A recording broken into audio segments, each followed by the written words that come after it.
Hey everyone, in today's video I'm going to be showing you how we can use an AI called Lovable to create front ends for our N8N workflows.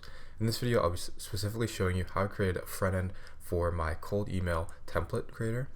In this case it's basically like I've created my own mini software product that I can use now to speed up my flow, and I want to show you guys how you can do the same thing for your flows. So let's get straight into it. Alright, so here in N8N you can see the actual flow.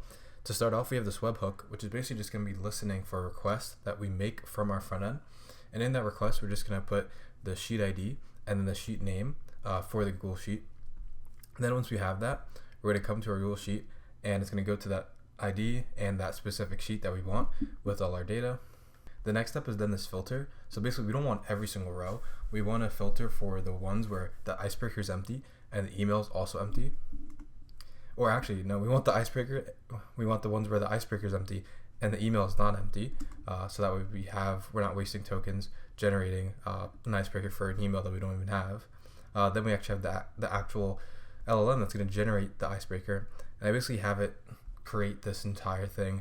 I have it return JSON, do not return anything else, and then I just give it a bunch of rules basically of the type of icebreaker that I want and that I want it to return. And then I go through this text where I give examples of like, here's a person and here's the information about them, and then here's how to generate an icebreaker example about them. Just give it a few examples to make the prompt even better. Then here, once we have that done, basically come in and update the specific row. So you have this webhook taking in the data from the webhook again, and then you're going to update the name, or based on the name, you're going to match to that column, and then you're going to update the icebreaker with the new generated response. Then I wait a second. That's just to not get rate limited, but either Google Sheets or by the LLM, and then just keep looping over that and it's gonna populate in the sheet. So right now if we go to the sheet you can see it's empty, but if I go to my terminal, let's go here and we run this, as you can see workflow started. So now if I come back, I go to executions and you can see this is running. So we're not able to see what's happening right now in N8N, but if we come back to here, as you can see it's being filled in, and yeah, it's just generating right now. It's pretty quick, as you can see. So we have Alexander, he's the CEO of this company. And hey Alex, see what you're building at navigation. Really respect the precision of work in geospatial tech. Want to run something by you. So this is just an example. And these are real icebreakers that I would use for my cold email campaigns that are doing pretty well. Alright, so it looks like the workflow is finished. As you can see, these two were missed. And this is most likely because DeepSeek sometimes does not listen. And even though I told it to not put the backticks before the JSON, it sometimes does that. So that's why it didn't work. So if we go to the execution here, I guess we'll wait for it to finish. Let's refresh. And we go to the executions. We go to this one succeeded. I guarantee if I go to some of these chains, it output, yep, the last one, it put the backticks. I told it not to, but it doesn't always listen. So this time it actually listened and did it. So I just have to usually go back and fix that. But I think if I used a different model, or maybe made a prompt a little bit better, that could fix that. So I could always tweak that, but that's not super high priority for me. But now that this is basically working, and then we see it's doing pretty well. Now that we have that working, what we want to do is create the front end with Lovable so that we don't have to do it manually.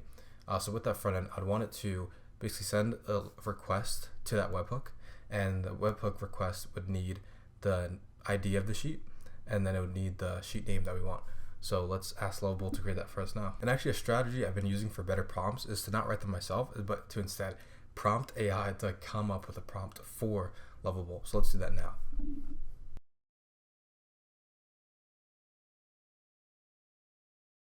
Alright, so here's the prompt. I'm basically telling it I want it to create a dashboard, and I want that dashboard to have two main sections, one to paste in the link to the sheet, and then the other for the sub name of the sheet. And then also this is just for styling. For styling, please use Shad CM. Alright, so now it's going to provide me with the prompt, and then we're going to take this prompt and put it into Lovable. So let me just give this a second and wait for this to finish. Alright, so now this is finished. Gonna go to Lovable, paste this in, delete that extra stuff, and then I think there's some extra stuff at the prompt. Yep, at the top. Alright, so I just sent off the prompt, the same one we just pasted in. We're going to see how it goes. I'm really excited. In the last video I showed you how I use Lovable for a different front end and it came out really nice. So I'm really looking forward to this one. It should also come out really nice. Alright, this is the result. So now let's test it out. I'm going to take this, paste it in, and the sheet name we're going to do is example. So actually, before I run this, let me also clean this up. Go back here. Let's trigger the workflow. Success, workflow triggered successfully. Okay, now let's go here. Let's check out the executions. All right, it's running. Let's go back here, and it worked. Okay, sick. So yeah, this is as you can see, this pretty easy way to set up a dashboard for your flows. So now if I go to publish, I could basically have this published online. You guys could use this for yourself, but essentially what you could do is create this, publish it for yourself, not share it with anyone, of course, and then you'd have these front ends for your N8N workflows, and you could basically turn this into like a mini Saas and either help other people out or just for yourself and your own teams. So hopefully you guys see the power of this and how great it is.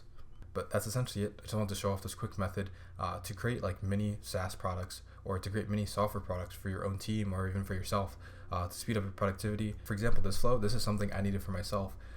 So now I can publish that with my own custom domain and then use that as I need, and it'll just make my life even easier. So yeah, hope you guys also see the benefit of that, and I'll see you guys in the next video.